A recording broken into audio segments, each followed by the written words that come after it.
Cricket एक ऐसा खेल जो अपनी अप्रत्याशितता और रोमांच के लिए जाना जाता है, बल्ले और गेंद के सामंजस्य पर टिका है। अंतर्राष्ट्रीय क्रिकेट में खेल के प्रारूप के अनुसार गेंदों का चयन किया जाता है। टेस्ट मैचों में लाल गेंद, एक दिवसीय और T20 में सफेद गेंद, और अब तो दिन रात के टेस्ट मैचों में गुलाबी गेंद का उपयोग होता है।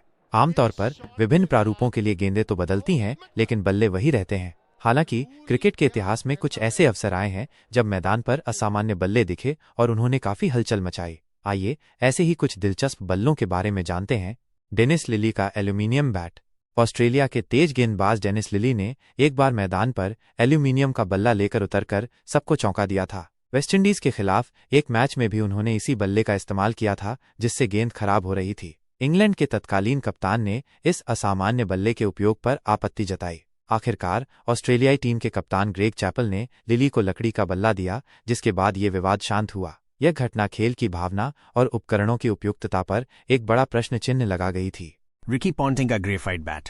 ऑस्ट्रेलिया के पूर्व कप्तान रिकी पॉन्टिंग ने 2004 में एक ऐसे बल्ले का इस्तेमाल किया जिसने खूब सुर्खियां बटोरीं। कोकोबुरा नामक कंपनी द्वारा निर्मित इस बल्ले में कार्बन ग्रेफाइट की एक परत चढ़ाई गई थी। इस बल्ले से खेलते हुए पॉन्टिंग ने पाकिस्तान के खिलाफ एक टेस्ट मैच में शानदार दोहरा शतक भी जड़ा। हालांकि इस बल्ले को लेकर जल्द ही आपत्तियां उठने लगीं। मेरिलबोर्न क्रिकेट क्लब MCC ने मामले की जांच की और पाया कि इस बल्ले से बल्लेबाज को एक अनुचित लाभ मिलता है। नतीजतन MCC ने इस बल्ले के इस्तेमाल पर प्रतिबंध लगा दिया और पॉन्टिंग को फिर से पारंपरिक लकड़ी के बल्ले से खेलने के लिए कहा गया। यह घटना क्रिकेट के नियमों और उपकरणों की निष्पक्षता को बनाए रखने के महत्व को दर्शाती है। मैथ्यू हेडन का मंगूज बैट। 2010 के इंडियन प्रीमियर लीग IPL में ऑस्ट्रेलियाई बल्लेबाज मैथ्यू हेडन एक अनोखे बल्ले के साथ मैदान पर उतरे, जिसे मोंगूज के नाम से जाना जाता था। ये बल्ला 2010 में काफी लोकप्रिय हुआ। यह एक छोटा लेकिन खतरनाक बैट था, जिसकी सबसे खास बात यह थी कि इसका हैंडल बल्ले के हिटिंग क्षेत्र से काफी लंबा था। इस बल्ले की मदद से हेडन ने 43 गेंदों पर 93 रनों की तूफानी पारी भी खेली। हालांकि इस बल्ले से बड़े शॉट लगाना जितना आसान था, रक्षात्मक खेलना उतना ही मुश्किल था। इसी वजह से इस बल्ले का इस्तेमाल धीरे धीरे कम हो गया। ये बैट T20 क्रिकेट में पावर हिटिंग की आवश्यकता को देखते हुए एक दिलचस्प नवाचार था। क्रिस गेल का गोल्डन बैट।